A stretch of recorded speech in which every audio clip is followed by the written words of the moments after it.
Is it morally wrong to exclude your wife from a family trip and then refuse to fight your family in order to include her? Spicy question, even spicier story.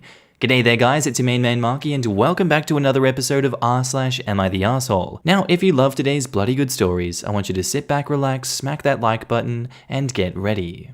Let's go. Am I the asshole for not including my wife on a family trip? I, 44 male, am the only boy of my family. My sisters are 46, 42, and 39 respectively. My wife is 39 and we just got married about 6 years ago. We have one daughter aged 4 and a son aged 3. My parents are both in their 70s. Sadly, we recently found out that my father doesn't have much time left. My sisters and I all spent our formative years in a northern Midwest state, but my father received a job offer on the East Coast when I was 11 years old. So we moved out there and we've all lived in that general area since. When we received the bad news about our father's prognosis, my parents decided that we should take a family trip to our old state to visit old family gravesites, old family homesteads, cousins, etc. It just seemed like something that was very important to our parents. I thought that this seemed like a very worthwhile trip. Somehow though, it got decided that this trip should include just the siblings and the grandchildren, which seemed to me bizarre. My older sister never got married or had kids, and I don't think she had any say in this. I think it was my two younger sisters, both of whom are struggling in their marriages and are on the verge of divorcing their husbands, who decided this. I argued back and forth with them that spouses should be included on this trip, but I was outvoted. I think both of my parents would have been happy to include our spouses, but they were just going to go along with the majority decision because it's important to them to have their kids and grandkids there. When I told my wife about this, she became very upset. She said that if for no other reason as the mother of the two children I would be bringing along, that she should be included, so that she didn't have to be away from her kids. I told her that I absolutely agreed and that I stood up for her, but I was outvoted. She then told me that I should take a stand and refuse to go on this trip unless she is included. But I told her that the trip was too important for me to dig my heels in and miss for any reason, so I would be going, even if in protest. She's, let's just say, not happy with me. I understand why my wife is upset, but I don't think it's fair for her to force me to make this choice. Am I the asshole? OP has offered the following explanation for why they think they might be the asshole. It is absolutely wrong that my wife is being excluded from this trip. I just don't know if I should have taken a stand for her, up to and including not going, if that's what it came down to or not. Personally, I think you're being weak in this situation, OP, and that, you might miss this trip, but what is more important, your wife or your family? Especially in situations like this, that is a tough question for a lot of people to answer, and they would just hope that their wife would be okay with this decision so that they didn't miss out on an opportunity like this. Unfortunately, life is full of tough decisions, and this is a very tough one to make. This could seriously affect your relationship with either your family or your wife, depending on which one you choose. But for the way it's currently going, I'm gonna say you're the asshole. Now in the comments, Nemesis222 says, I understand wanting to take a trip with just siblings and parents, but when you start including grandkids, then spouses should be included. The exclusion of the spouse when the children are involved makes 0 sense. The sisters don't want to leave their kids, but they expect OP's wife to be okay with having her kids go without her. OP's sisters are trying to keep up appearances. If the distant family asks why their husbands are not there, they could simply say it's a no-spouse trip instead of saying their marriages are failing.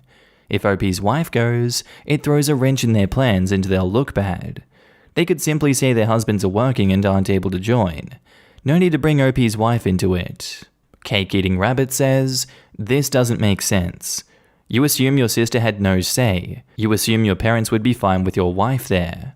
You say somehow it got decided. You say, I think both of my sisters decide that.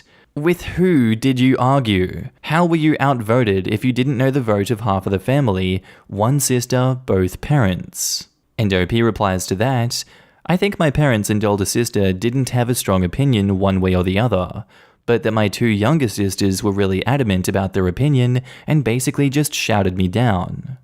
And someone replies to that, "You need to ask your family where this request has come from and why, and not let up until you're given a straight answer.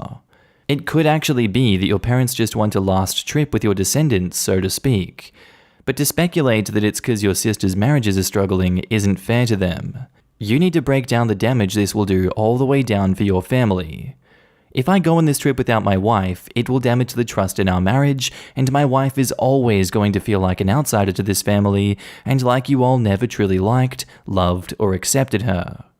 So before I do this damage, I deserve to know why you want this to be no spouses, who I'm making this marital sacrifice for, and why you feel so strongly that no one is willing to make an exception for my wife. Because no doubt, I understand that this trip is very meaningful and too important for you not to go and take the kids. But it is highly likely that after the trip, you will need marital counseling to rebuild the trust after you chose not to have your wife's back and leave her alone without her kids. It'll be highly likely your wife won't want to engage with your family after this trip. Holidays, visits, Christmas, favors. Why would she want to engage when she was randomly excluded without given any good reason beyond, "I think it's because other people's marriages are struggling"? OP, unless you want your marriage to start struggling too, go back to your family to get those answers, because that might change how everything comes across. Our next post is titled, "Am I the asshole for not paying to change my father's gravely insulting gravestone?" My father and mother had a very bitter marriage. Towards the end of his life, he had a long-running affair with another married co-worker and got her pregnant before he passed.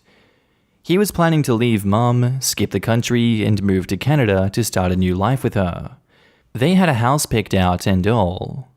He had moved out and was living with his co-worker when he suddenly died of a heart attack while having sex.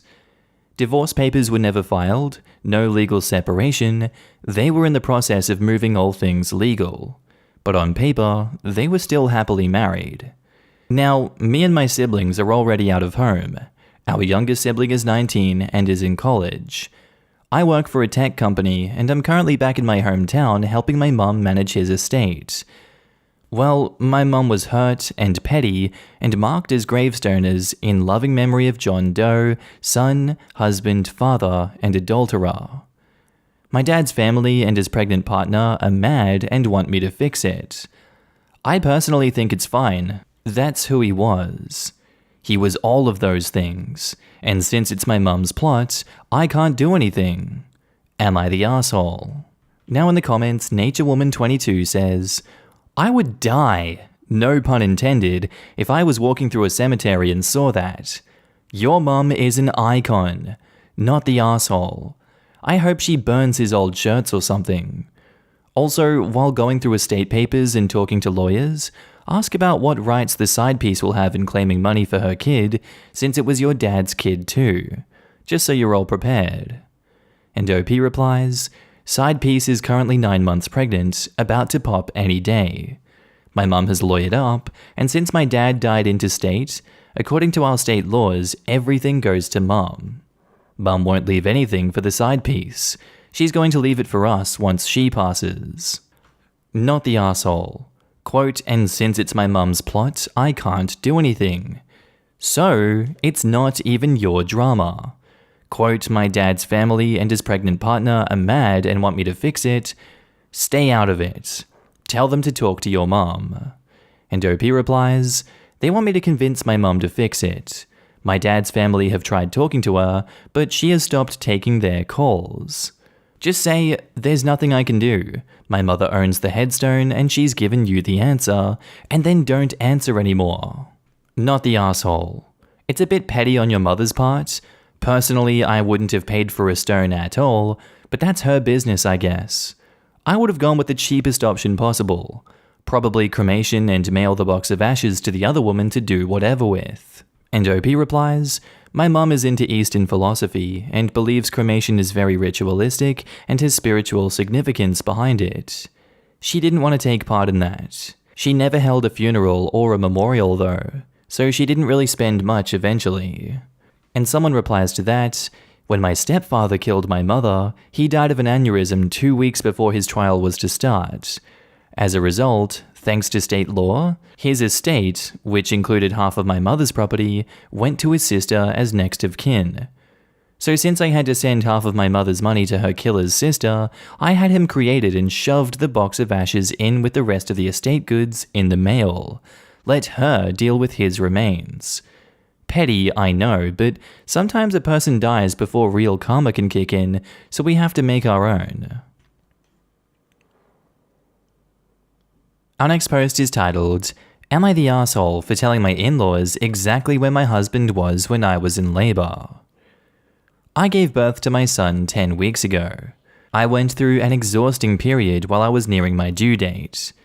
I was experiencing discomfort and wanted my husband by my side when I go into labor, but he'd go out every night to hang out at his friend's place and watch football games. I suggested that he play/watch games at home, just in case, but he was having none of it and said that he had to attend a game night at his brother and friend's place, along with his buddies. He said they had certain, how can I describe it, rituals when watching a game, and he can't enjoy doing it at home or anywhere else. The night of our son's birth, my water broke while my husband was at his buddy's place watching a game. I called him and told him to get home and take me to the hospital. He said he was coming, but he didn't, and I ended up calling my sister, as she lives nearby, and she took me to the hospital. My husband showed up 2 hours later after he kept calling asking if I was still in labor and that he was almost done watching the game. He was able to make it on time for our son's birth, but I was furious with him, mad and disappointed. He apologized profoundly and has been working on regaining my trust and respect for him after what he's done. He's otherwise very supportive and involved in our son's care. Last night, I was at my in-laws' house for dinner, and we were talking about my son's birth date. My husband suddenly started recalling what happened that night, and basically started lying about driving me to the hospital, waiting and feeling stressed out, and standing on his feet for so long without food or even water. I was confused, and I said no, none of this was true, none of this happened. In fact, he was watching a game when I went into labor, and I wanted him to drive me to the hospital, but he didn't show up until 2 hours later. My mother-in-law, who takes no crap from anybody and whom everyone fears, lost it on him, yelling and asking him if that was true, and he kept quiet. She started berating him left and right, telling him to sit down and shut up when he stood up to argue, then told him to stand up when he was sitting arguing. Everyone was laughing at how she basically treated him as if he was a boy in trouble. She kept saying, "Shame, shame, shame on you. This is not how I raised my children to treat their wives. Jordan, you are a disgrace, and I'm disappointed because of what I heard about you." He literally swallowed every bit of his mother's berating and didn't say anything until we got home, where he went nuts, saying I made him look like a neglectful, bad husband and father by telling the family about where he was, and said I shouldn't have said anything.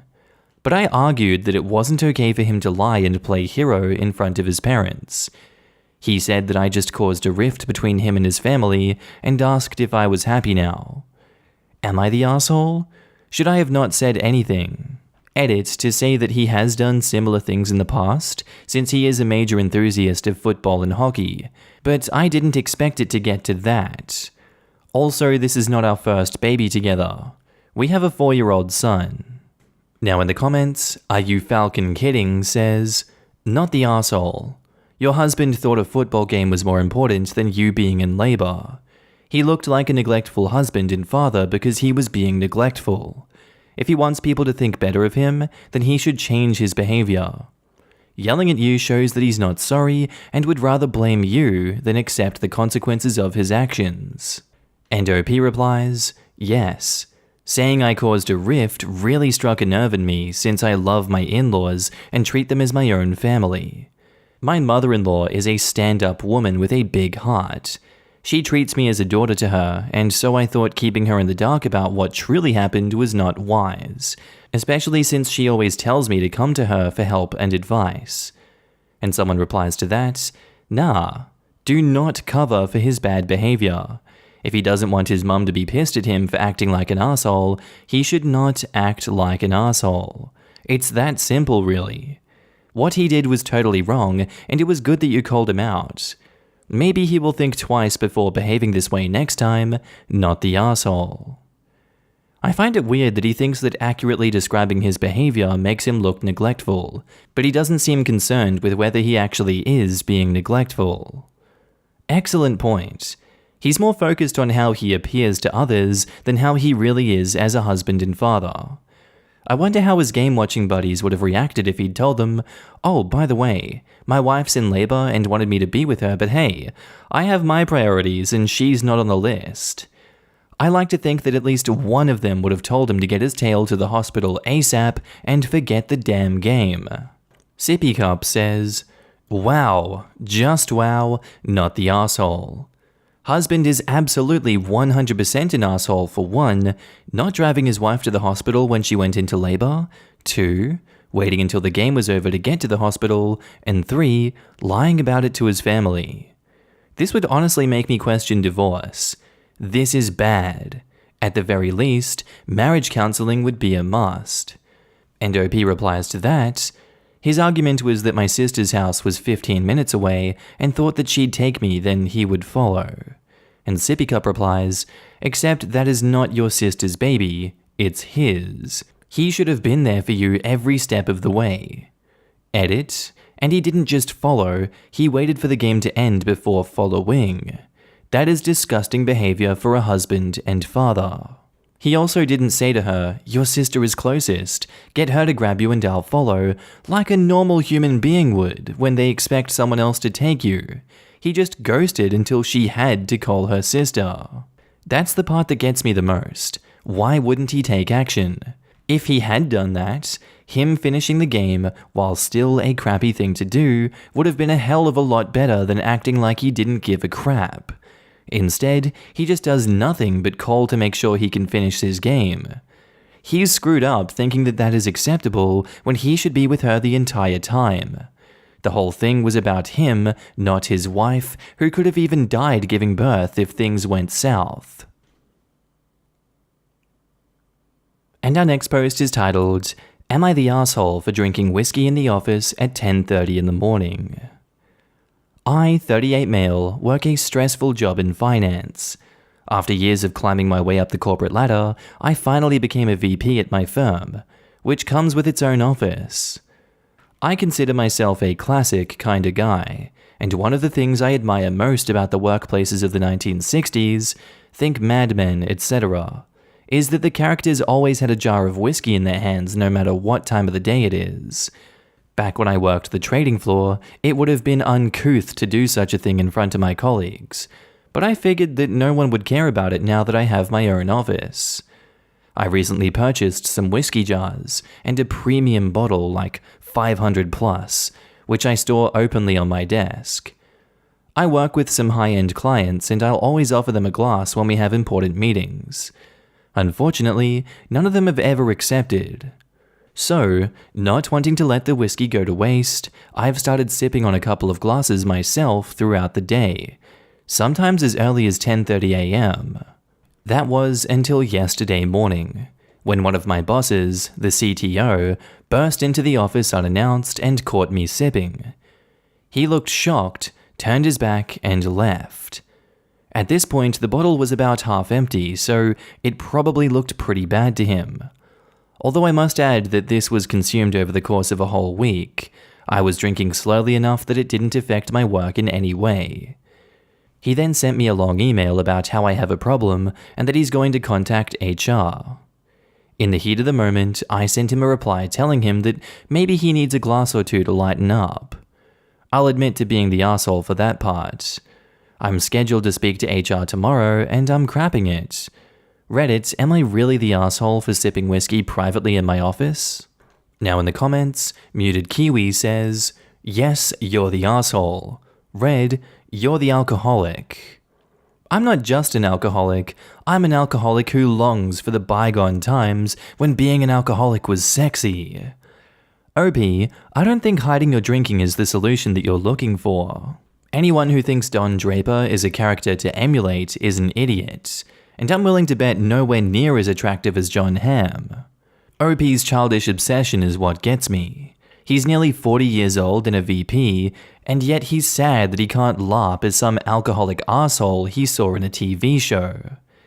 The dead giveaway for him should have been that no one took him up on the offer of alcohol. They were probably horrified. How do you work your way that far up the corporate ladder and never notice that the things they did on Mad Men are pretty frowned upon nowadays?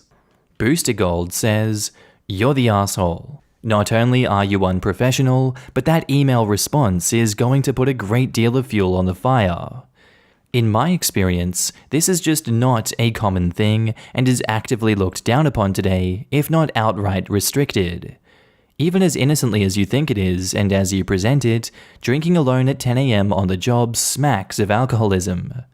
It is entirely possible that you get fired due to that email reply. They smack secretaries on the ass in Mad Men. You gonna imitate that too?" I'm sure he wishes he could. So classic. Right up there with lung cancer and being found dangling from your office door with a fresh resignation letter in your pocket. This post would beg a belief if I didn't personally know a guy in college who saw The Wolf of Wall Street and thought that it was aspirational. What a shock. He was also in finance. Anyway guys, I think that's where I'm going to end today's video. If you did like it, tell me what you thought about it down in the comments below, and make sure to just interact with everyone in this community. I love each and every one of you that I get to see on a daily basis. And don't forget, if you are a Patreon subscriber, I love you. You're on the screen right now with the YouTube members as well. If you see yourself, give yourself a pat in the back. You guys help me continue this YouTube journey. You keep me going. I see you guys everywhere. I see your messages, and thank you so much for supporting me. I really love every single one of you. But with that all said, I'm going to be signing off now, guys. I hope you have a good day, night, sleep, whatever you're up to, and I'll see you in the next episode. Bye.